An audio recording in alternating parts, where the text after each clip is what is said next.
மரியாவும் அவளது 6 வயது மகள் அன்னாவும் பெத்லகேம் என்ற சிறிய கிராமத்தில் ஒரு சிறிய வீட்டில் வசிக்கின்றனர். மரியா ஒரு விதவை. கணவர் இறந்த பிறகு அவர்கள் இருவர் மட்டுமே வீட்டில் உள்ளனர். மரியாவுக்கு பெரிய கல்வி இல்லை, ஆனால் அவளுக்கு ஒரு ஆசை உள்ளது. அவளுடைய மகள் அன்னா பைபிளை நன்கு கற்று கடவுளின் வார்த்தையை மனதில் வைத்து வாழ வேண்டும். பெத்லகேமில் ஒரு சிறிய தேவாலயம் உள்ளது. அங்கு ஃபாதர் ஜான் என்ற பாதிரியார் குழந்தைகளுக்கு பைபிள் கற்பிக்கிறார். அனைவரும் ஃபாதர் ஜானை நல்ல மனிதராக கருதுகின்றனர். மரியாவும் அவ்வாறே நினைக்கிறாள். எனவே அவள் அன்னாவை தினமும் தேவாலயத்துக்கு அனுப்ப ஆரம்பித்தாள். நீ பைபிள் கற்க வேண்டும் அம்மா, கடவுளின் பாதையில் நடக்க வேண்டும் என்று மரியா கூறுவாள். ஆனால் மரியாவுக்கு ஒரு விஷயம் தெரியாது. ஃபாதர் ஜான் நல்ல மனிதர் இல்லை. அவர் தேவாலயத்துக்கு வரும் குழந்தைகளிடம், குறிப்பாக அன்னாவிடம் தவறாக நடந்து கொள்ள ஆரம்பித்தார். அன்னாவுக்கு பயம் ஏற்பட்டது. ஒரு நாள் அவள் தன் அம்மாவிடம் கூறினாள், அம்மா, ஃபாதர் ஜான் என்னை தொடுகிறார். எனக்கு பயமாக இருக்கிறது. நான் தேவாலயத்துக்கு போக விரும்பவில்லை. மரியாவுக்கு கோபம் வந்தது. என்ன இப்படி பேசுகிறாய் அண்ணா? ஃபாதர் ஜான் ஒரு பாதிரியார். அவர் உனக்கு பைபிள் கற்பிக்க முயற்சிக்கிறார். உனக்கு படிக்க மறுத்து பொய் சொல்கிறாயா என்று மரியா அன்னாவை திட்டினாள். அவளுக்கு அன்னா படிப்பதற்கு மறுத்து பொய் சொல்கிறாள் என்று தோன்றியது. ஆனால் உண்மை வேறு. மரியா தினமும் கடினமாக உழைக்கிறாள். மற்றவர்களின் வீடுகளில் பாத்திரம் கழுவி துப்புரவு செய்து வாழ்கிறாள். வேலை முடிந்து வீட்டுக்கு வரும்போது அவளுக்கு சோர்வாக இருக்கும். எனவே அன்னாவுடன் அதிகம் பேச நேரம் கிடைப்பதில்லை. உன் படிப்பு சரியாக இருக்க வேண்டும் அண்ணா. நாளை காலை தேவாலயத்துக்கு போக மறக்காதே என்று கூறி அவள் அன்னாவை தூங்க அனுப்புவாள். நாட்கள் கடந்தன. ஒரு நாள் காலை அன்னா எழுந்தபோது அவளது முகத்தில் பெரும் பயம் தெரிந்தது. அம்மா, நான் தேவாலயத்துக்கு போக மாட்டேன் என்று அழுது கொண்டே கூறினாள். மரியா அதிர்ச்சியடைந்தாள். என்ன அம்மா, பைபிள் கற்பது உன் எதிர்காலத்துக்கு நல்லது இல்லையா? ஏன் இப்படி சொல்கிறாய் என்று கேட்டாள். அன்னா அழுது கொண்டே கூறினாள், ஃபாதர் ஜான் நல்ல மனிதர் இல்லை. எனக்கு பயமாக இருக்கிறது. மரியாவுக்கு கோபம் வந்தது. உன் பொய்களை நான் சகித்துக் கொள்ள மாட்டேன். நான் கஷ்டப்பட்டு உழைப்பது உன் நல்ல எதிர்காலத்துக்காக இல்லையா? வா, தேவாலயத்துக்கு போகலாம் என்று கூறி மரியா அன்னாவின் கையை பிடித்து தேவாலயத்தை நோக்கி நடந்தாள். வழியில் அன்னா அழுது கொண்டே இருந்தாள். அம்மா, ஃபாதர் ஜான் மோசமானவர் என்று மீண்டும் கூறினாள். ஆனால் மரியா கேட்கவில்லை. உன் புகார்களை ஃபாதர் கேட்டால் என்னை விட நீ அதிகம் கஷ்டப்பட வேண்டி வரும் என்று கடுமையாக கூறினாள். தேவாலயத்தில் ஃபாதர் ஜான் இருந்தார். அன்னாவை பார்த்ததும் அவரது கண்கள் விசித்திரமாக மின்னின. அன்னாவின் முகம் பயத்தால் வெளிரியது. மரியா ஃபாதரிடம் கூறினாள், ஃபாதர், என் மகள் படிக்க மறுக்கிறாள். அவளுக்கு பைபிளின் முக்கியத்துவத்தை புரிய வையுங்கள். ஃபாதர் ஜான் புன்னகைத்து கூறினார், கவலைப்படாதே மரியா. நான் இன்று குழந்தைகளுக்கு பாடம் நடத்திய பிறகு அன்னாவுடன் தனியாக பேசுவேன். பைபிள் கற்பதன் நன்மையை அவள் புரிந்து கொள்வாள். அன்னாவின் முகம் பயத்தால் மஞ்சளாகியது. அவளது கண்கள் கண்ணீரால் நிரம்பின. ஆனால் மரியா அதை கவனிக்கவில்லை. அவள் அன்னாவை ஃபாதரிடம் ஒப்படைத்து வேலைக்கு செல்ல திரும்பினாள். உன் படிப்பு சரியாக இருக்க வேண்டும் அம்மா என்று கூறி அவள் நடந்து சென்றாள். நாட்கள் கடந்தன. ஆனால் அன்னாவில் ஒரு மாற்றம் தெரிய ஆரம்பித்தது. அவள் முன்பு போல் மகிழ்ச்சியாக இல்லை. எப்போதும் பேசாமல் பயந்து இருப்பாள்.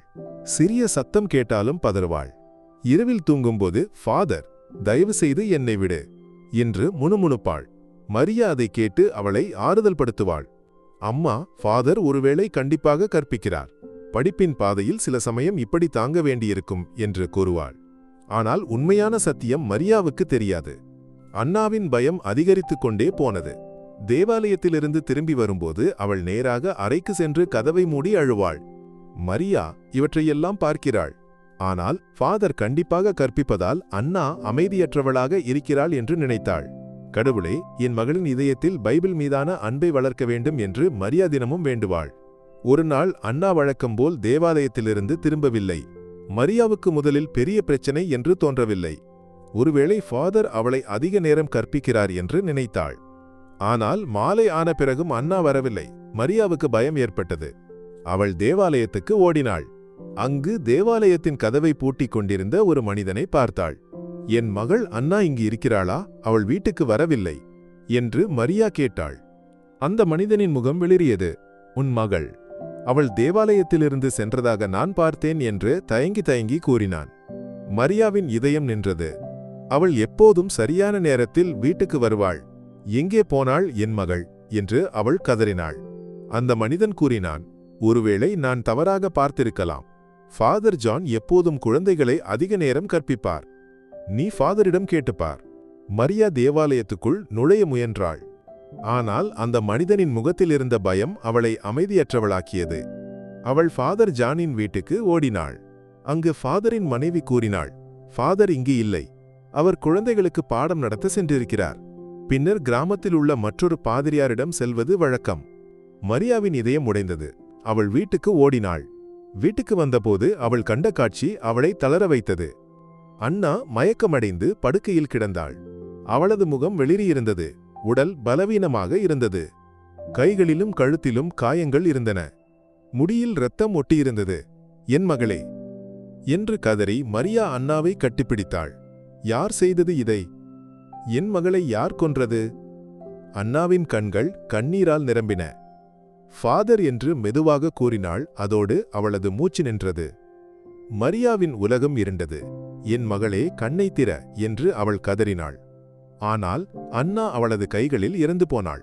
கிராமம் முழுவதும் துக்கத்தில் மூழ்கியது. மரியாவின் கதறல் எங்கும் ஒலித்தது. கிராம மக்கள் கூடினர். அனைவரும் அதிர்ச்சியில் உறைந்தனர். ஒரு ஏழை பெண் பைபிள் கற்க தேவாலயத்துக்கு சென்றவள் இப்போது இறந்து கிடக்கிறாள். மரியா உரத்து கூறினாள், யார் செய்தது என்று எனக்கு தெரியும். Father John. அவன் மனிதன் இல்லை, ஒரு பேய். மக்கள் அதிர்ச்சியடைந்தனர். சிலர் கூறினர், ஃபாதர் ஜான் அவர் ஒரு பாதிரியார், அப்படி செய்வாரா? மற்றவர்கள் மரியாவிடம் கூறினர், உன் துக்கம் எங்களுக்கு புரிகிறது. ஆனால் ஃபாதர் ஜானை குற்றம் சொல்வது சரியல்ல. ஒரு பெண் கூறினாள், என் மகளும் ஃபாதரிடம் பைபிள் கற்கிறாள். இப்படி எதுவும் நான் கேள்விப்பட்டதில்லை. மரியா அழுதாள். என் மகள் இறக்கும்போது அவனது பெயரை சொன்னாள். இது உண்மை இல்லையா? ஆனால் யாரும் அவளை நம்பவில்லை. ஃபாதர் ஜான் தேவாலயத்துக்கு வந்தார். அவர் கூறினார், நான் அன்னாவை என் மகளைப் போல பார்த்தேன். என் மீது இப்படி ஒரு குற்றச்சாட்டு வரும் என்று நினைக்கவில்லை. அவரது வார்த்தைகளை கேட்டு மக்கள் மரியாவை தவறாக புரிந்து கொண்டனர். மரியா தனியாக ஆனாள். அவள் கிராமத்தின் மூத்த பாதிரியாரிடம் சென்றாள். என் மகளுக்கு நீதி வேண்டும் என்று அழுதாள். பாதிரியார் கூறினார், இது என் கையில் இல்லை. நீ நீதிமன்றத்துக்கு செல்ல வேண்டும். மரியா பயந்தாள். எனக்கு யாரும் இல்லை. கடவுளின் பெயரில் என்னை உதவுங்கள் என்று கெஞ்சினாள். பாதிரியார் ஒரு நீதிமன்ற முகவரியை கொடுத்தார். மரியா நீதிமன்றத்துக்கு சென்றாள். ஆனால் ஒவ்வொரு முறையும் வழக்கு தள்ளி வைக்கப்பட்டது. நீதிபதி ஃபாதர் ஜானின் ஆட்களிடமிருந்து லஞ்சம் வாங்கியிருந்தார். மரியா தனது எல்லாவற்றையும், வீடு, நகைகள் விற்றாள். ஆனால் நீதி கிடைக்கவில்லை. அவள் ஒவ்வொரு இரவும் அழுதாள். கடவுளே, நான் என் மகளின் பயத்தை புரிந்து கொள்ளவில்லை. எனக்கு புத்தி கொடுத்திருந்தால் என்று வேண்டினாள். ஒரு நாள் நீதிபதி மரியாவிடம் கூறினார், உன் வழக்குக்கு நீதி கிடைக்கும். ஆனால் இன்னும் கொஞ்சம் பணம் வேண்டும். மரியாவிடம் எதுவும் மிச்சமில்லை. அவள் வீட்டை விற்று அந்த பணத்தை நீதிபதிக்கு கொடுத்தாள். உன் வழக்கின் தீர்ப்பு நாளை வரும் என்று நீதிபதி கூறினார்.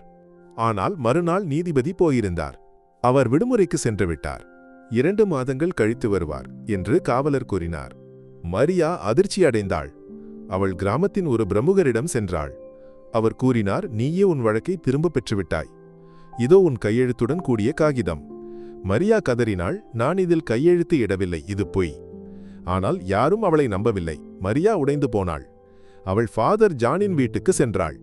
அவரை பார்த்ததும் அவளது கண்கள் கோபத்தால் சிவந்தன. நீ என் மகளை கொன்றாய் என்று கதறினாள். ஃபாதர் ஜான் அவளை பரிகாசித்தார். மரியா ஒரு கத்தியை எடுத்தாள். ஆனால் ஃபாதர் ஜான் அவளை கொடூரமாக தாக்கினார். அவர் அன்னாவுக்கு செய்த அதே கொடுமையை மரியாவுக்கும் செய்தார். பின்னர் அவளை தெருவுக்கு தூக்கி எறிந்தார். மரியா மயக்கம் தெளிந்தபோது அவளது மனம் உடைந்திருந்தது. அவள் தெருவில் அலைந்தாள். என் மகளுக்கு நீதி வேண்டும் என்று கதறினாள். முதலில் சிலர் அவளிடம் இரக்கம் காட்டினர். ஆனால் பின்னர் மக்கள் அவளை திட்ட ஆரம்பித்தனர். ஒருநாள் மரியாவை தெருவில் குப்பை குவியலில் இறந்து கிடப்பதாக கண்டனர். சிலர் இறக்கப்பட்டு அவளுக்கு இறுதி சடங்கு செய்தனர். கதை இங்கு முடிந்துவிட்டதாக நினைக்கிறாயா? ஆனால் அப்படி இல்லை, இல்லையா? ஒரு நாள் கிராமத்தில் பெரிய நிலநடுக்கம் ஏற்பட்டது. ஃபாதர் ஜானின் வீடு பூமிக்குள் புதைந்தது. அவரது மனைவி கதறினாள். மக்கள் ஓடிக்கூடினர். ஃபாதர் ஜானின் உடல் பூமிக்கு அடியில் சென்றது. அவரது முகம் ஒரு பேயைப் போல மாறியிருந்தது. இது கடவுளின் தண்டனை என்று கிராமத்தின் மூத்தவர்கள் கூறினர். மக்கள் அதிர்ச்சியடைந்தனர். மரியா கூறியது உண்மை என்று அவர்களுக்கு புரிந்தது. ஆனால் இப்போது மிகவும் தாமதமாகிவிட்டது. இங்கு ஒரு சிறுவன் வருகிறான். அவனது பெயர் ஜோசப். 10 வயதான ஒரு துணிச்சலான பையன். அவனுக்கு அன்னாவின் கதை தெரியும். ஒரு இரவு பழைய தேவாலயத்திலிருந்து அழுகை சத்தம் கேட்டது. ஜோசப் தைரியத்தை வரவழைத்து அங்கு சென்றான். அங்கு அன்னாவின் ஆன்மாவைப் போன்ற ஒரு உருவத்தை கண்டான். என் உண்மையை யாரும் அறியவில்லை, என் கல்லறையில் என் பெயர் கூட எழுதப்படவில்லை என்று அது கூறியது. ஜோசப் அதிர்ச்சியடைந்தான். அவன் முடிவு செய்தான், நான் அன்னாவுக்கு நீதி வாங்கித் தருவேன். அவன் கிராமத்தின் முதிய பாதிரியாரான ஃபாதர் பீட்டரை அணுகினான். ஃபாதர் பீட்டர் கூறினார், நான் அன்னாவின் மரணத்தின் உண்மையை அறிந்திருந்தேன். ஆனால் பயந்து மௌனமாக இருந்தேன். என்னிடம் ஒரு புத்தகம் உள்ளது. அதில் ஃபாதர் ஜானின் மற்றும் பிற பிரமுகர்களின் ஊழல்களின் ஆதாரங்கள் உள்ளன. ஜோசப் மற்றும் ஃபாதர் பீட்டர் இணைந்து ஒரு திட்டம் தயாரித்தனர். ஒரு ஞாயிறு புதிய தேவாலயத்தில் புதிய பாதிரியாரான ஃபாதர் மேத்யூ பிரசங்கிக்க வந்தார். அவர் உரத்து கூறினார், இன்று நான் உண்மையை பற்றி பேசுவேன். அன்னா என்ற பெண்ணின் இரத்தம் இந்த கிராமத்தில் கதறுகிறது. அவர் ஃபாதர் பீட்டரின் புத்தகத்தில் உள்ள ஆதாரங்களை உயர்த்தி காட்டினார். கிராம மக்கள் அதிர்ச்சியடைந்தனர். ஜோசப் மற்றும் ஃபாதர் பீட்டர் முன்னே வந்தனர். இதுதான் உண்மை. ஃபாதர் ஜான் ஒரு குற்றவாளி என்று கூறினர். மக்கள் கோபமடைந்தனர். அவர்கள் ஃபாதர் ஜானின் நண்பர்களான நீதிபதி மற்றும் பிற பிரமுகர்களை வெளியேற்ற முடிவு செய்தனர். ஜோசப்பின் துணிச்சல் கிராமத்தை மாற்றியது. பழைய தேவாலயம் மூடப்பட்டது. அங்கு ஒரு நினைவுச் சின்னம் உருவாக்கப்பட்டது. இங்கு நாங்கள் மௌனமாக இருந்தோம், ஆனால் கடவுள் பேசினார் என்று அதில் எழுதப்பட்டது. கிராமத்தில் ஒரு புதிய பள்ளி திறக்கப்பட்டது, அன்னாவின் நீதிக்கான பள்ளி. ஜோசப் வளர்ந்தபோது அவன் ஒரு தலைவனாக ஆனான். அவன் எங்கும் கூறினான், ஒவ்வொரு குழந்தையின் குரலையும் கேளுங்கள். அவர்கள் பயப்படும்போது அவர்களை நம்புங்கள். ஆனால் ஜோசப்பின் போராட்டம் அங்கு முடியவில்லை. ஒரு நாள் ஒரு அனாமதேயர் அவனுக்கு ஒரு உரையை கொடுத்தார். அதில் மிகப்பெரிய ஊழல்களின் ஆதாரங்கள் இருந்தன. இதை திறந்தால் பின்னர் பின்வாங்க முடியாது என்று அவர் கூறினார். ஜோசப் தனது நண்பரான மாத்யூவை ஒரு பத்திரிகையாளரை அழைத்தான். நாம் தொடருவோம். அன்னாவின் பெயர் ஒரு தொடக்கம் மட்டுமே என்று ஜோசப் கூறினான். நாம் இந்த கதையை இங்கு நிறுத்தலாம் இல்லையா? ஆனால் ஒரு விஷயத்தை நினைவில் வைக்க வேண்டும், அன்னா போன்ற குழந்தைகளின் குரலை எப்போதும் கேட்க வேண்டும். இந்த கதையை பற்றிய உங்கள் கருத்தை கீழே கமெண்டில் கூறுங்கள்.